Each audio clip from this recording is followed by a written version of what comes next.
Okay जी, पर्दा उठाने को तैयार है नताशा जी। ओके जी, क्या नताशा ने फैंस को शादी की तस्वीरें दिखाई हटाए फैंस को, अच्छा। जब वो मियाँ के साथ मालदीव गई थी? कुछ इंडियन फैंस मिले थे मुझे ठीक वहाँ है। पे, तो कुछ फ्रेंड्स बन गए। हाँ। ठीक है, तो उसके बाद मेरे मियाँ ने अपने गूगल पे हम दोनों की शादी की पिक्चर्स निकाली और उनको दिखानी शुरू कर दी कि हम मियाँ बीवी हैं। कि ये मेरी बीवी है और ये पाकिस्तान की बहुत बड़ी सेलिब्रिटी है। ओह, तो हमारे जीजू नंबर बढ़ा रहे थे अपने। हाँ, कि देखो देखो मैं इसका मियाँ हूँ। वो ये हुआ था। क्यूट हरकत यार। हाँ, क्यूट हरकत है। तो आपने अपने टॉम क्रूज भी तो है ना अंदर से, याद नहीं है? अच्छा हाँ, ओहो, तो फिर आपने वो बीवी हरकत नहीं, कोने तो नहीं बनी?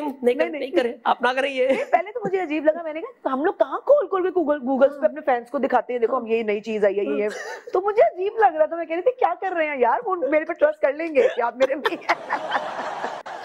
ये होता है जब आपका life partner non media person हो ना, तो उसको समझ जा रहा था, यकीन कैसे दिलाया लोगों को। ओके जी, क्या नताशा शादी से पहले बहुत देर तक सोती थी और शूटिंग पर लेट पहुंचने पर डांट पड़ती थी? हाँ यस, ये मेरी थोड़ी सी एक बुरी आदत थी जो शादी के बाद शौहर ने ठीक कर दी। टोटली बदल चुकी हुई है। मतलब अच्छा। वो लड़की जो शूट पे भी जाने के लिए जिस दिन 10:30-11 बजे से पहले आंख नहीं खुलती थी, तो 12-12:30 बजे मैं शूट पे पहुंचती थी, तो डांट पड़ती थी मुझे, इसमें कोई और अब शक कितने नहीं बजे है। उड़ जाती है? अब मेरी खुद ही आंख खुल जाती है 7:30-8 ऐसे। ये 7:30-8 बजे उड़ जाती है। पता है किस डर से उठ रही है? कि हमारे जीजू ने दूध वाले को तस्वीर ना दिखा, देखो ये मेरी बीवी है। डर के मारे उठ रही है। नहीं नहीं नहीं है ना, उससे पहले ही उठ जाओ कहीं ये दरवाजे पे ना चला जाए।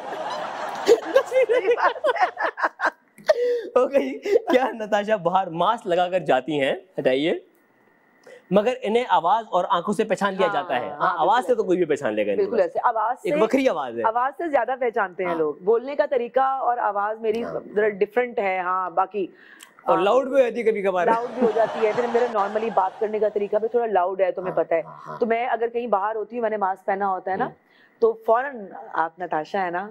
जी जी जी, थैंक यू। फौरन आवाज देती है, हाँ हाँ मैं नताशा। नहीं, मैं तो अक्सर जैसे मैंने टिकट अपना कोई बुक करवाना है या मुझे कोई रिजर्वेशन के लिए कॉल करना है रेस्टोरेंट में, तो मैं वहां पे भी लोग मेरे फोन पे भी आवाज पहचान लेते हैं। आप नताशा अली तो नहीं बोल रही? अरे वाह, अबे यार, और जो बच्चे कुछ लोग जो आवाज नहीं पहचानते थे, तमाशा के बाद वो भी पहचान अब ज्यादा पहचानना शुरू हो जाए। अब तो डर के हाँ हाँ, आपके लिए अपनी जगह अलग से रखी हुई है, कोने में रखी हुई, कोई नहीं आएगा। ओके जी, अगला, क्या नताशा को एक अदाकारा ने कहा था कि तुम्हें क्या जरूरत है मियाँ का नौकर बनने की? हाँ भाई, ये क्या हो गया? हाँ, ये कहा था। क्यों? मैंने ही ये बात कही थी, लेकिन मैं नाम नहीं लेना चाहती। ठीक है। उन्होंने मुझसे पूछा कि कैसी शादीशुदा जिंदगी गुजर रही है और घर में कैसे रहती हो। ओह, गॉसिप आंटी थी वो। हाँ, मतलब कैसी जिंदगी गुजर रही है और ये वो, तो घर में कैसे टाइम स्पेंड हो रहा है। तो मैंने कहा घर में जब होती हूँ तो सारा दिन घर के काम ही करती रहती हूँ। क्यों मासी नहीं रखी हुई? तो मैंने कहा नहीं मासी, मैंने आदत नहीं है रखने की, और मेरा कोई बहुत बड़ा घर नहीं है इस्लामाबाद में, तो मैं अपना काम घर का जो है वो खुद ही कर लेती हूँ। एक टाइम भी स्पेंड हो जाता है। मियाँ तो मेरा पूरा दिन ऑफिस होता है, खाना भी खुद बना लेती हूँ। अच्छा, मियाँ के क्या क्या काम करती हूँ? मैंने कहा जूते वूते पॉलिश करती हूँ, कपड़े प्रेस करती हूँ। तो आगे से उन्होंने मुझे कहा क्या जरूरत है उसकी नौकरानी बनने की, अभी से आदत डालो कि तुम्हें बिल्कुल नौकरानी नहीं बनना। तो मैंने कहा देखें, मेरा शौहर है और मेरा फर्ज है उसका पूरा काम करने का। उनके अपने शौहर के क्या हालात हैं? पता नहीं, मुझे लग रहा है बहुत बुरे ही होंगे। लग तो यही रहा है, बातों से तो यही लग रहा है। ओके जी, क्या नताशा की फ्लाइट मिस हो गई थी जब वो अकेले इस्तांबुल से लाहौर वापस आ रही थी? सीरियसली वैसे तो बहुत सारी फ्लाइटें मिस हुई हैं। सीरियसली। अच्छा, ये वाली पे तो मैं इतनी अपसेट हो गई। क्यों, क्या हुआ था? जैसे कोई छोटा बच्चा होता है, मैं ऐसे अपसेट हो गई यार। एक तो इस्तांबुल में इतना रश होता है कि आप अगर वहां से इस्तकलाल स्ट्रीट के आसपास से आप निकलते हो, एयरपोर्ट पहुंचते में आपको 2 से ढाई घंटे आराम से लग जाते हैं रश की वजह से।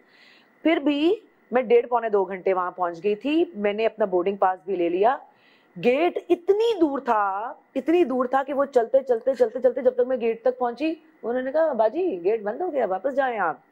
तो मैं 15-20 मिनट के लिए मेरी बर्बादी होगी। अब वही होता है, आपका दिमाग सुन हो जाता है कि आपको समझ ही नहीं आती कि अच्छा इट्स ओके, रिलैक्स, मतलब कल चला गया। अब मैं क्या करूंगी? मैं अपनी अम्मी को फोन करके रो रही हूँ, अम्मी ऐसे हो गया। अम्मी कह रही क्या हो गया है?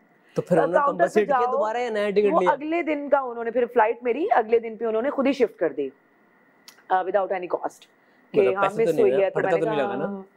फिर मैंने अंदर ही जो होटल अपार्टमेंट्स, मतलब वहीं से अंदर से ही मैंने एयरपोर्ट के अंदर ही मैंने बुक कराया। फिर मैं गई और फिर नताशा, इससे आपने क्या सबक सीखा कि अगली बार 2 घंटे पहले जाना है या 3 घंटे पहले जाना है? नहीं, मैं बहुत पहले चली जाती। अभी सुबह चली जाती, शाम की फ्लाइट में सुबह एयरपोर्ट बढ़िया। डोमेस्टिक फ्लाइट के लिए कम से कम 1 सवा 1 घंटा पहले मैं एयरपोर्ट पे पहुंच चुकी भी होती हूँ। और इंटरनेशनल के लिए मैं 3 घंटे पहले जाके बैठ जाती हूँ, क्योंकि यार उस पे तो इमिग्रेशन में भी इतना टाइम लग जाता है, तो मैं डर गई हूँ यार मैं अपनी फ्लाइट मिस करनी। और इंटरनेशनल तो बिल्कुल, डोमेस्टिक फ्लाइट में मिस नहीं कर सकती। मेरा प्रॉब्लम एक दफा वो पहले भी हुआ था, क्या 8-9 साल पहले मैंने एक फ्लाइट मिस की थी लाहौर से कराची के लिए।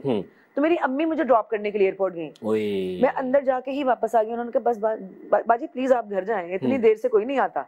तो मैंने अपनी अम्मी को फोन किया, मैं वापस आ जाए अम्मी, अम्मी ये मुझे लोग जाने नहीं दे रहे हैं, मेरा गुस्सा भी नहीं सुन रहे।